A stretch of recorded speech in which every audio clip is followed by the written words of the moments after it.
Saudara-saudari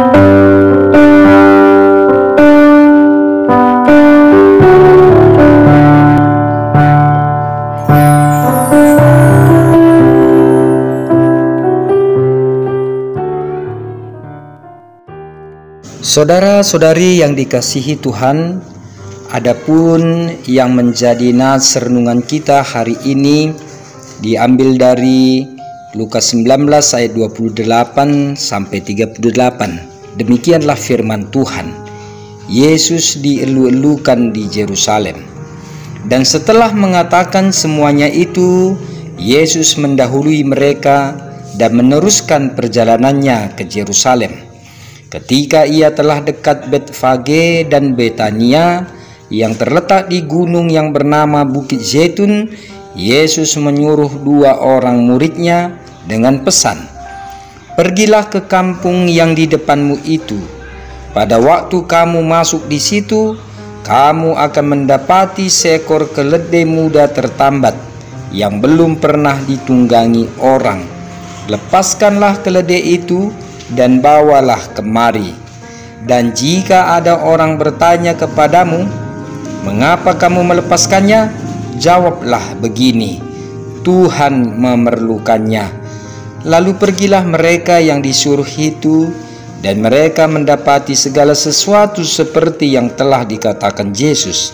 Ketika mereka melepaskan keledai itu, berkatalah orang yang mempunyai keledai itu, 'Mengapa kamu melepaskan keledai itu?' Kata mereka, 'Tuhan memerlukannya.' Mereka membawa keledai itu kepada Yesus, lalu mengalasinya dengan pakaian mereka dan menolong Yesus naik ke atasnya. Dan sementara Yesus mengendarai keledai itu, mereka menghamparkan pakaiannya di jalan. Ketika ia dekat Yerusalem, di tempat jalan menurun dari Bukit Zaitun, mulailah semua murid yang mengiringi dia bergembira dan memuji Allah dengan suara nyaring oleh karena segala mujizat yang telah mereka lihat. Kata mereka, "Diberkatilah dia yang datang sebagai Raja dalam nama Tuhan, damai sejahtera di sorga dan kemuliaan di tempat yang maha tinggi." Saudara-saudara yang dikasihi Tuhan, adapun tema kita pada saat ini adalah bersoraklah serukan nyanyian bagi Tuhan. Saudara-saudara, ada hal kebiasaan jika seorang pemimpin ataupun seorang raja yang akan datang ke suatu tempat, dia akan disambut mungkin dengan tari-tarian, mungkin juga dengan puji-pujian, nyanyian, dan juga seorang atlet ataupun tim memenangkan satu event tertentu. Ketika dia akan kembali ke tempat ataupun kembali ke negaranya atau kembali ke daerah di mana atlet itu berada, dia akan disambut dengan meriah. Kebiasaan bagi orang Yahudi dan juga orang Israel, termasuk dalam penyambutan Yesus, kebiasaan ini dielu-elukan, dan penyambutan itu dengan seruan puji-pujian menghamparkan daun palem sepanjang jalan hingga masuk ke kota Yerusalem. Jadi seruan Hosana itu dianggap karena yang datang itu adalah tokoh besar. Jadi Yesus dianggap tokoh yang besar, jadi harus disambut dengan meriah. Tapi saudara-saudaraku, apakah sambutan seruan sorak-sorai yang meriah itu adalah gambaran pengenalan akan Tuhan Yesus Kristus?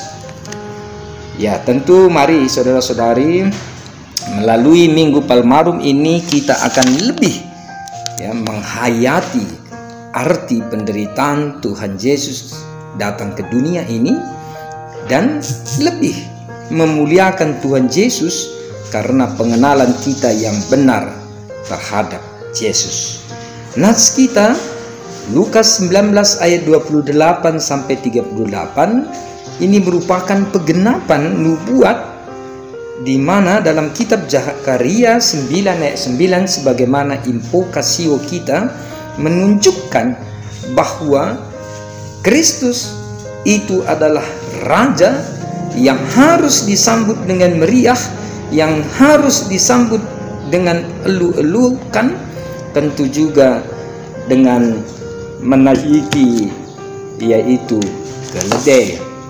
Pertanyaannya saudara-saudaraku, mengapa keledai? Ya, mengapa keledai? Karena ya, dalam tradisi Rabi, keledai itu pun harus keledai yang muda yang belum pernah ditunggangi. Jadi tradisi Rabi tidak seorang pun diperkenankan mengendarai, menunggang keledai atau hewan yang khusus diperuntukkan bagi raja. Itu tentu alasan yang pertama. Yang kedua, kalau kita lihat kitab Ulangan 21 ayat 3, bahwa hewan yang belum pernah ditunggangi adalah hewan yang dikhususkan untuk dipersembahkan bagi Tuhan. Jadi saudara-saudara, bisa kita lihat bahwa kelebihan Tuhan Yesus juga sebagai raja itu diperlakukan menurut tradisi Rabi yang betul-betul memang penyambutan raja. Ketika raja datang ke suatu tempat, dia datang bukan sebagai pahlawan perang, sehingga dia bukan menunggangi kuda, tapi menunggangi keledai. Di sini juga terlihat bahwa tradisi yang dilakukan oleh para orang-orang Palestina pada saat itu, bahwa keledai itu merupakan juga yang sering dinaiki ataupun ditunggang oleh raja yang membawa damai.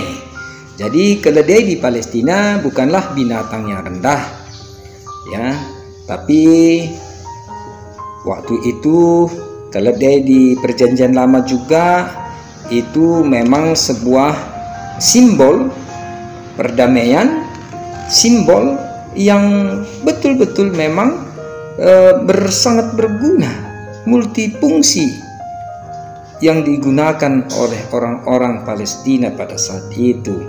Jadi keledai itu memang dikaitkan dengan simbol perdamaian, yang juga keledai sanggup membawa beban yang berat. Cuman jadi pertanyaan saudara-saudara, apakah keledai yang belum pernah ditunggangi itu tidak menjadi liar? Apakah bisa dikendalikan? Disinilah kelebihan Tuhan Yesus mengatasi segala ciptaan, termasuk keledai. Jadi saudara-saudara yang dikasihi Tuhan, ya, tentu apa yang digambarkan dalam nats ini menunjukkan kepada semua orang yang datang ke Yerusalem bahwa penyambutan betul-betul Yesus sebagai Raja yang membawa perdamaian. Walaupun sebenarnya nanti kita lihat bahwa apa yang dipikirkan oleh orang yang datang pada saat itu tidak seperti apa yang diharapkan mereka, karena kedatangan Tuhan Yesus bukanlah membawa pedang untuk melawan musuh, tapi betul-betul adalah membawa kedamaian. Akhirnya memang kita lihat begitu seru-seruan mengeluh-elukan, begitu juga lah orang-orang Yerusalem nantinya akan menghujat dan juga menseru-serukan untuk dihukum dan dibunuh. Ya, jadi saudara-saudara dalam Tuhan Yesus Kristus, pengenalan akan Kristus itu akan menjadikan kita lebih menghayati siapa sebenarnya yang datang pada kehidupan kita. Jadi ada juga yang menarik pada saat itu menghamparkan pakaian. Ini adalah cara penyambutan terhadap orang yang terpandang yang memasuki kota. Ini bisa kita lihat 2 Raja-Raja 9 ayat 13. Para pegawai kerajaan, ya, ketika pemahkotaan raja, membentangkan pakaian, ya, meniup sangkakala, seruan kebahagiaan. Jadi jelas bahwa momen ataupun kedatangan Tuhan Yesus ke Yerusalem itu menyatakan diri Yesus itu sebagai Raja Damai, sebagai Raja yang diurapi oleh Tuhan. Jadi saudara-saudaraku yang dikasihi Tuhan, ada juga yang menarik kalau kita lihat dalam nats ini, yaitu tentang Tuhan memerlukannya. Menyatakan sebuah kenyataan bahwa Allah memberikan kepada manusia kehormatan untuk terlibat dalam rencana Tuhan.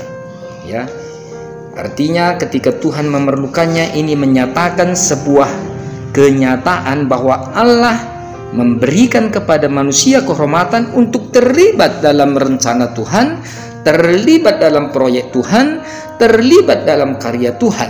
Jadi kedaulatan Allah dalam hidup kita, aplikasinya ketika kita diundang Tuhan, ketika kita diundang untuk terlibat dalam rencananya, kita, ya, memiliki hal yang sangat penting. Kita dianggap istimewa. Kita semua mempunyai, ya, hal-hal yang khusus di hadapan Tuhan. Ingat saudara-saudaraku, keledai dipakai Tuhan untuk terlibat dalam proyek penyelamatan karya kebesaran Allah. Jadi ya aneh dan celaka, ya, kalau kita refleksikan, banyak sekali pemikiran-pemikiran kita yang negatif untuk diri kita sendiri, padahal Tuhan melihat diri kita positif, tapi kita tidak layak, ya, kita merasa tidak sanggup. Nah, dua hal yang sering kita katakan: tidak layak melayani karena kotor, karena berdosa. Tidak, yang kedua, tidak tahu apa-apa, tidak punya apa-apa. Nah, ini sering alasan kita, padahal Tuhan melihat yang positif dari diri kita, tapi kita ternyata memandang diri kita tidak layaklah. Ya, artinya kita tidak memandang nilai-nilai yang positif itu dalam diri kita. Jadi saudara-saudara, menjadi orang yang diundang terlibat dalam proyek perencanaan Allah artinya memberikan yang terbaik, mau berkorban untuk rancangan keselamatan Allah. Ingat saudara-saudaraku, ketika yang empunya keledai tidak berdebat tanpa ada hitung-hitungan. Kenapa saudara-saudaraku? Karena dia mendengar Tuhan memerlukannya. Nah, ketika Tuhan memerlukan, memang tidak ada bagi kita untuk hitung-hitungan, untuk berdebat, karena memang Tuhan memerlukan. Bunda Teresia pernah menuliskan begini: Tuhan tak memintamu untuk sukses, Ia memintamu untuk setia, dan saya hanyalah sebuah pensil kecil di tangannya. Kita adalah pensil-pensil kecil. Relakanlah kalau Tuhan mau meruncingkan kita. Itu semua adalah semata-mata terlibat dalam rancangan Tuhan. Ya, jadi pertanyaan bagi kita sekarang, sudahkah kita mau terlibat dalam rancangan Tuhan? Ya, mari kita lihat. Ketika murid-murid diperintahkan untuk pergi untuk mengambil keledai, tidak ada tawar-menawar, menjalankan taat, patuh. Saudara-saudaraku, bagaimanakah dengan kita saat ini? Apakah betul-betul memang kita sudah terlibat dalam rencana keselamatan yang dilakukan Tuhan dalam kehidupan kita? Karena ketika kita melakukan, ketika kita terlibat, ketika kita ngambil bagian dalam rancangan keselamatan Tuhan, itulah seruan, sorak-sorai, nyanyian bagi Tuhan. Seperti Daud tetap mau melakukan yang terbaik bagi Tuhan, walaupun kita tahu bahwa banyak hal yang dialami pemazmur, penderitaan yang bertubi-tubi, tapi doa pribadinya memohon pengasihan Tuhan dan percaya kepada pertolongan Tuhan, dan dia mengungkapkan dalam ekspresi perasaannya ketika kasih Tuhan, ketika kasih setia Tuhan baginya, dia tetap sanggup bersorak-sorai, tetap sanggup memuliakan, memuji nama Tuhan. Demikian kita juga saudara-saudaraku yang dikasihi Tuhan. Di tengah pergumulan kita, di tengah penderitaan, permasalahan baik pribadi, keluarga, termasuk COVID-19 yang kita alami pada saat ini, tantangan berat dari segi ekonomi.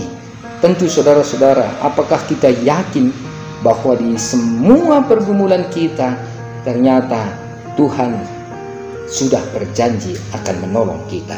Itulah sebabnya kita tetap bersorak-sorai, tetap memuji Tuhan ketika kita percaya dan yakin bahwa Tuhan ada dalam setiap penderitaan, permasalahan yang kita alami. Dan saudara-saudara yang dikasihi Tuhan, ingat Minggu Palmarum ini, walaupun penderitaan yang akan dialami Tuhan, ya, yang dijalani kita di Jumat Agung, tapi satu kemenangan yang luar biasa, dia dibangkitkan dan dimenangkan. Itulah kemahakuasaan Tuhan sebagai Raja Damai, Raja untuk menebusi dosa-dosa kita. Tuhan memberkati kita, dan Tuhan tetap akan menguatkan kita, meyakini akan kuasa-kuasa Tuhan. Dan mari kita terlibat dalam rancangan, terlibat dalam proyek Tuhan untuk memberikan yang terbaik, yang terindah dalam kehidupan kita. Tetap melakukan kebaikan untuk kemuliaan Tuhan hari ini dan sampai selama-lamanya. Tuhan Yesus memberkati kita. Amin. Terima kasih sudah mengunjungi channel ini. Jangan lupa tekan tombol subscribe, like, dan komen. Juga jangan lupa tekan tombol loncengnya supaya selalu dapat notifikasi. Tuhan Yesus memberkati.